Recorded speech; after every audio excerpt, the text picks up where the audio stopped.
नाज़रीन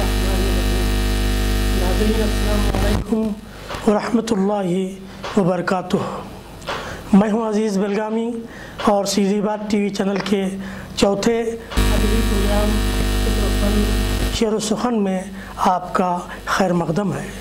नाज़रीन, तहज़ीबी व लिसानी एतबार से शुमाली हिंद और जनूबी हिंद के दरमियान गैर महसूस तौर पर एक मशरक़ैन पाया जाता है। उर्दू ज़बान बोलने वाले भी इन्हीं दूरियों के साथ मुल्क के दोनों हिस्सों में मुनक़सिम हैं। शायद इसका सबब ये हो कि हमारे दरमियान फ़ासले तवील हैं। शुमाली हिंद में बोली जाने वाली उर्दू पर उर्दू मोहल्ला या हिंदी बेल्ट के असरात हैं, लेकिन जनूबी हिंदुस्तान की उर्दू मोहल्ला के मराकिज़ से दूर है और इस पर इलाक़ाई ज़बानों का असर है। दक्कनी उर्दू का भी असर है। फ़िक्र फ़न शेर व सुखन की कोशिश है कि इस खलीज को पाटा जाए ताकि दूरियां ख़त्म हों। हमें खुशी है कि आज की इंटरव्यू इस समत में हमारा पहला कदम है और आज हमारे मेहमान शुमाली हिंदुस्तान की बनारस हिंदू यूनिवर्सिटी वाराणसी के शोबे उर्दू के साबिक़ एचओडी मोहतरम प्रोफेसर याकूब यावर साहब हैं, जो इस वक्त बेंगलुरु के सफ़र पर हैं। आपकी पैदाइश उत्तर प्रदेश के फ़तेहपुर ज़िले की है और मौसूफ़ अपनी ज़िंदगी की 66 बहारें देख चुके हैं। उनकी बेशुमार किताबें और तहक़ीक़ी मक़ाले शाया हो चुके हैं, जैसे अलिफ़, दिलमुन, अज़ाज़िल, जहाद, कलम गोयद, इमरोज़ और तहरीक व ताबीर वग़ैरह। कुल्लियात आगा हशर काश्मीरी की 7 जिल्दें भी आपने मुरत्तब फरमाई।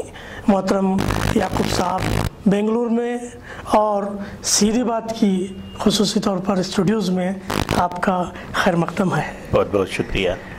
यावर साहब, ये बताएँ कि मैं जो महसूस कर रहा हूँ इन शुमाली हिंदुस्तान और जनूबी हिंदुस्तान के दरमियान जो फासला पाया जाता है, उसकी वजह से पैदाशुदा असरात हैं, उसके बारे में आप क्या कहते हैं? देखिए, सच्चाई तो ये है कि उर्दू दक्कन में ही बनी, पली, बढ़ी और सारे अपने इर्तिकाई मराहिल यहीं पर तय किए। लेकिन ये है कि शुमाली हिंदुस्तान की जो सियासी अहमियत थी वो जनूबी हिंद की नहीं थी, इसलिए कि गैर मुल्की हमला आवर अक्सर वहाँ आते रहते थे और वहाँ की जो माशरा था उसमें मुतवातिर तब्दीलियाँ होती रहती थी। जी। तो ज़बानों के ताल्लुक़ से वहाँ पर जिस तरह के असरात पड़े वो शुमाली हिंद उससे महफूज रहा। और ये हुआ कि जब उर्दू जनूबी हिंद से शुमाल में पहुँची और वहाँ के लोगों ने जब इसको लायक इतना समझा कि इस पर कुछ किया जाए, तो मकामी जो असरात थे वो उस पर हावी रहे। मसलन ये कि उस वक्त के जनूबी हिंदुस्तान में जो शायरी का मकामी रंग था वो हावी था। और शुमाली हिंद में पहुँचने के बाद ये हुआ कि उस पर फ़ारसी और संस्कृत दोनों के असरात पड़ने शुरू हुए और शायरी के मौजू और शायरी की लफ्ज़ियात वो सब उसी से मुस्तार होने लगी।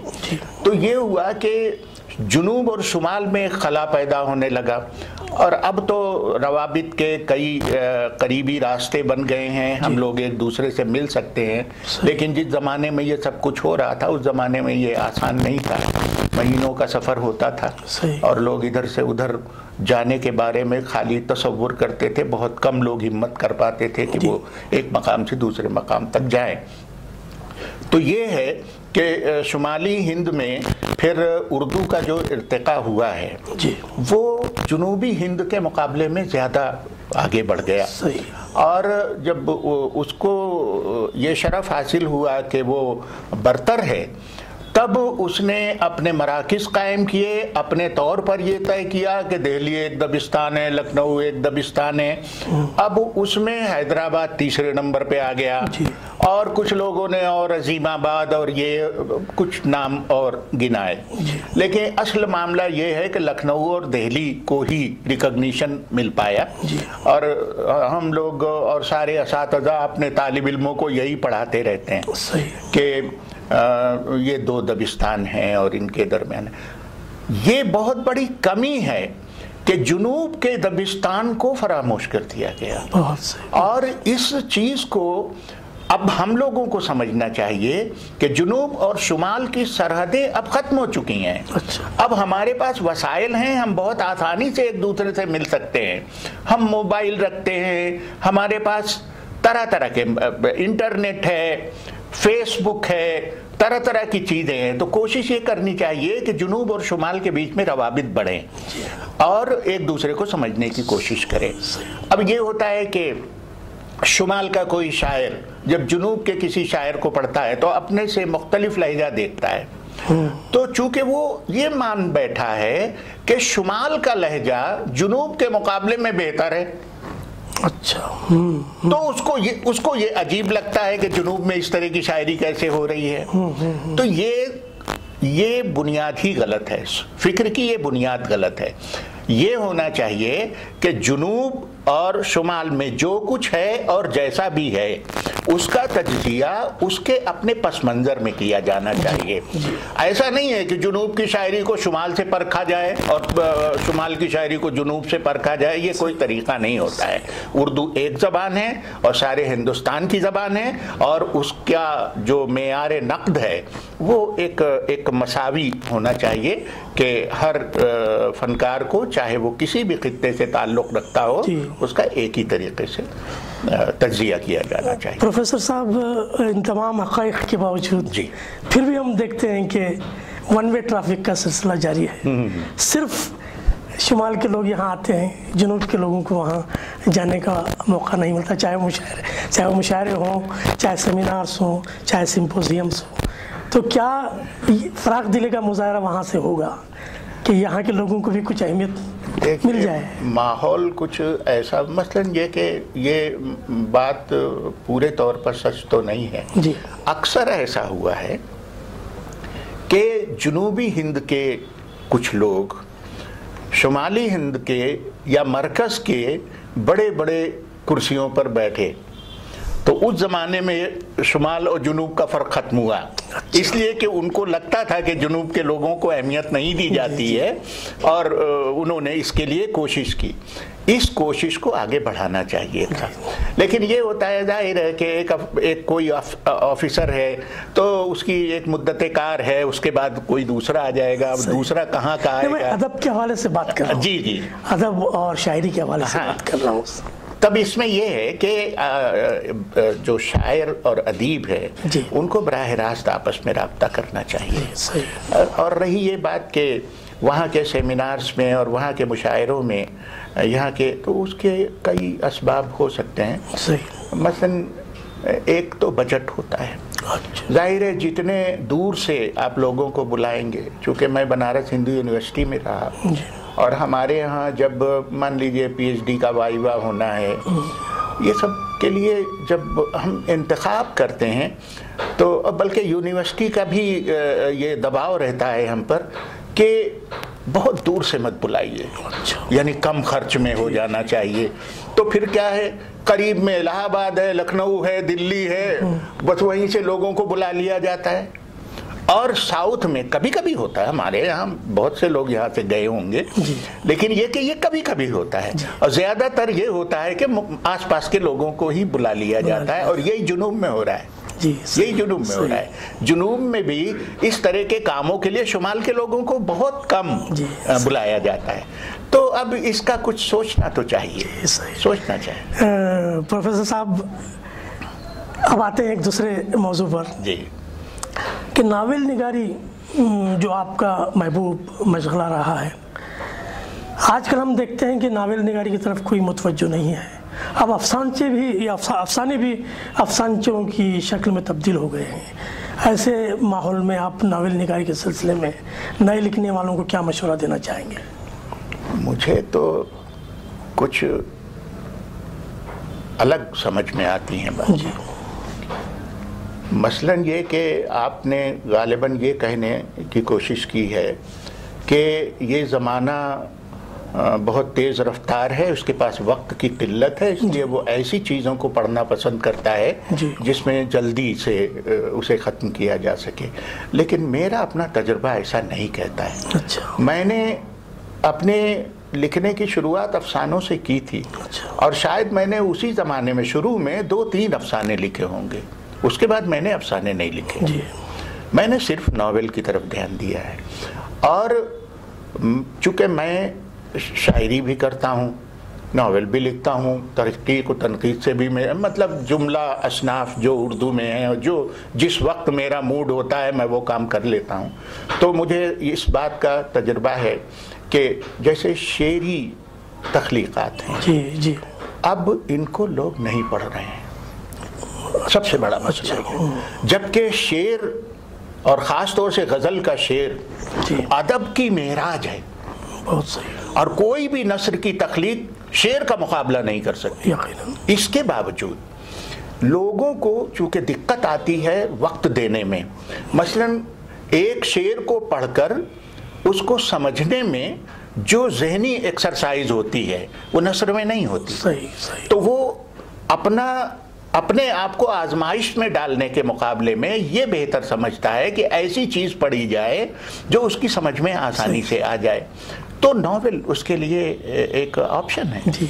और मुझे ये लगता है कि शायरी और अफसाने तो खैर बहुत पढ़े जाते हैं, लेकिन ये कि नावल कम नहीं पढ़े जाते हैं। और मेरे नावलों का तो मैंने देखा कि मुझे यानी अदब की किसी सिन्फ से कोई माली मुनफ़ियत नहीं हुई, लेकिन नावल तो मुझे माली मुनफ़ियत भी दे रहा है। और उसकी मकबूलियत मैं देख रहा हूँ कि मेरे दिलमुन के 2 एडिशन हिंदुस्तान से छप चुके, एक पाकिस्तान से छप चुका, एक मद्रास से हिंदी में छपा है, 2 एडिशन अमेरिका से अंग्रेजी में छप चुके हैं। जाहिर है कि लोग पढ़ रहे हैं और 1 साल के अंदर अंग्रेजी का दूसरा एडिशन आ गया है, तो इसका मतलब ये है कि वो बिक रहा है। तो अब ये है, तो मैं ऐसा नहीं मानता कि तवालत की वजह से लोग नावल नहीं पढ़ते। मेरी अपनी पसंद को पूछे तो मैं तो बड़े शौक से, मैं तो ज़खामत देखता नहीं, मैं तो दोस्तोयेव्स्की के 1200 पेज के नावल को भी बड़े दिलचस्पी से पढ़ता हूँ। याकूब साहब, तनकीद को ले लेंगे हम लोग जी। आगा हश्र काश्मीरी के बारे में आपने बहुत काम किया है जी। 7 जिल्दों का लाना कोई मामूली बात नहीं है। ये तवज्जो के सलाह कर लीजिए, वो 8 जिल्द हैं माशाअल्लाह, वो एक तो काफ़ी ताख़ीर से छपी है। ये उनकी तरफ तवज्जो देने की क्या मक़ासिद थे? देखिए, मैं बनारस में रहता हूँ और बनारस आगा हश्र की जाए पैदाइश है।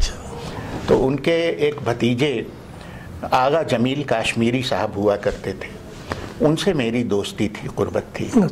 उन्होंने मुझसे एक दिन कहा, असल उनका मामला ये था कि आगा हश्र से मुताल्लिक जो सरमाया उनके पास महफूज था वो किसी को उसकी भनक नहीं लगने देते, छूने तक नहीं देते थे। तो जाहिर है कि आगा हश्र के बारे में लोगों को मालूमात नहीं हो पाती थी। उन्होंने एक दिन मुझसे कहा कि तुम आगा हश्र का कुल्लियात मुरत्तब कर दो। अच्छा। तो ये बात हनीफ नकवी साहब भी वहाँ मौजूद थे, प्रोफेसर हनीफ नकवी साहब। उन्होंने NCPUL से बात की और उसके बाद वो एक प्रोजेक्ट बना और वो मुझे दे दिया गया। और हम दोनों ने, आगा जमील साहब ने और मैंने, मुश्तरका तौर पर उस कुल्लियात पर काम शुरू किया। तो उसकी पहली जिल्द अभी तैयार हुई थी कि आगा जमील साहब का इंतकाल हो गया। अच्छा। तो उसके बाद फिर ये हुआ कि 5 साल लगे मुझे, क्योंकि वो अभी कंप्यूटर वगैरह इतना आसानी से दस्तयाब नहीं था, काफ़ी महंगा था। तो सारे मुसव्वदे मैंने हाथ से तैयार किए हैं, लिखे हैं मैंने हाथ से। और जाहिर है कि 8 जिल्दों का मुसव्वदा तैयार करना भी अपने आप में एक रियाज है। तो ये काम मैंने किया और NCPUL ने उसको फिर छापा और लोगों तक वो बात पहुंची। अब ये है कि इससे हटकर बाज़ार में आगा हश्र के नाम से बहुत से ड्रामे पहले से मौजूद थे। उनमें से बहुत से बेशतर ड्रामे ऐसे हैं जो आगा हश्र के हैं ही नहीं, क्योंकि आगा हश्र कभी ये पसंद नहीं करते थे कि उनका कोई ड्रामा शाया हो। इसलिए कि वो मोस्ट प्रोफेशनल आदमी थे कि अगर वो छप जाएगा तो कोई भी स्टेज कर लेगा, मुझे क्या मिलेगा, तो वो छुपा के रखते थे अपने सारे मुसव्वदे। और ये पब्लिशर लोग अपने मुंशियों को थिएटर में भेजकर लिखवाते थे, वो डायलॉग सुन के और लिखा करते थे और वो छाप लेते थे। तो उसमें तरमीम और तंसीख भी हुआ करती थी। जाहिर है किसी से कुछ छूट गया, किसी से कुछ छूट गया तो उसको ठीक करने का काम खुद ही कर लिया करते थे, छाप। तो वो एडिशंस सारे हिंदुस्तान पाकिस्तान में राइज थे। अब ये जब कुल्लियात आया तो ये बराहे रास्त आगा हश्र की अलमारी से निकला है। तो इसमें किसी तरह की शक्को शुबा की कोई गुंजाइश नहीं है। आगा जमील काश्मीरी ने अपने इंतकाल से पहले ये वसीयत की कि आगा हश्र के अलमारी की चाबी याकूब यावर को दे दी जाए। हाँ, तो उनके घर वालों ने, उनके साहबजादे आगा निहाल हैं, उन्होंने मुझे सारी चीज़ें फराहम की और फिर मैंने बैठ के वो पूरा काम मुकम्मल किया। माशाअल्लाह। याकूब साहब, बेंगलोर का सफ़र और फिर मैसूर का सफ़र, बल्कि टीपू शहीद रहमतुल्लाह अलैह की बस्ती भी आप गए, आपके एहसासात जानना चाहूँगा। देखिए, सच पूछिए तो मैं आया ही इसीलिए था। अच्छा, माशाअल्लाह। हाँ, मेरा असल में एक प्रोजेक्ट है कि मेरा एक नावल टीपू सुल्तान पे हो। अल्हम्दुलिल्लाह। तो मैंने वक्त निकाला और यहाँ आया कि अपनी आँखों से मैं उन जगहों को देख सकूं जहाँ जहाँ से टीपू सुल्तान का ताल्लुक़ रहा है। और बड़ी खुशी है कि मैं उन जगहों तक पहुंच पाया। और मुझे ऐसा अंदेशा था कि शायद मुझे बहुत परेशानी होगी, लेकिन मुझे एक बहुत शरीफ टैक्सी ड्राइवर मिल गया। अच्छा। जिसने मुझे बड़ी दिलचस्पी से और गाइड का इंतज़ाम करना और ये सब उसने जिम्मेदारी ले ली और सारी चीज़ें नहायत तफसील से मुझे बताई गई। और मैं बहुत मुतमईन और बहुत खुश हूँ और इंशाअल्लाह जल्द ही मैं इस पर काम शुरू करूँगा। इंतज़ार रहेगा। जी डॉक्टर, मैं एक आखिरी सवाल आपसे पूछना चाहूँगा कि बनारस के वासियों ने यहाँ एक खूबसूरत अदबी बस्ती बना रखी है, बसा रखी है, और अक्सर और बेशतर उनके प्रोग्राम्स होते रहते हैं। अभी कल ही उन्होंने एक खूबसूरत नशिस्त आपके एजाज़ में की। उस दौरान यहाँ के शायरों को सुनकर आपको कैसे लगा? देखिए, मैं तो बहुत खुश हूँ। और मैं जिन शायरों से मुशायरे को शुरू किया गया और जहाँ पे ख़त्म हुआ, मुझे तो ये लग रहा है कि बहुत कम नशिस्तें ऐसी होती हैं जहाँ मेयार के एतबार से इतना अच्छा कलाम सुनने को मिलता हो। वरना आम तौर पे ये होता है कि अगर 3 घंटे की नशिस्त है तो 1.5 घंटे कान बंद करके बैठिए और उसके बाद कान खोलिए और सुनिए, ये होता है। लेकिन ये कि ये शुरू से पहले शायर से लेकर आखिरी शायर तक पूरी तवज्जो से सुनने के लायक नशिस्त थी और मैं बहुत खुश हूँ। आखिर में मैं चाहूँगा कि हमारे नाज़रीन के लिए और ख़ास तौर से हमारे लिखने वालों के लिए एक मौसर पैगाम आप इनायत करें। भाई देखिए, इस वक्त उर्दू की सबसे बड़ी ज़रूरत ये है कि आप अगर उर्दू जानते हैं तो कम से कम 5 लोगों को आप उर्दू सिखाइए। अगर आप चाहते हैं कि ये ज़बान ज़िंदा रहे, अगर आप चाहते हैं कि आप जो कुछ भी लिख रहे हैं उसको आने वाली नस्लें उससे इस्तिफ़ादा कर सकें, तो हमें अपने कारी खुद पैदा करने होंगे। और इसके लिए हर शख्स को इनफरादी तौर पर भी कोशिश करने की ज़रूरत है। हमारा बेशतर ध्यान इस बात पर होता है कि उर्दू एकेडमीज़ क्या कर रही हैं, मरकज़ी और रियासती हुकूमतें क्या कर रही हैं, सारी तवज्जो उधर चली जाती है। बहुत ज़्यादा कुछ अगर वो लोग करते होते और उससे कुछ फ़ायदा हुआ होता तो 70 साल में बहुत कुछ हो चुका होता।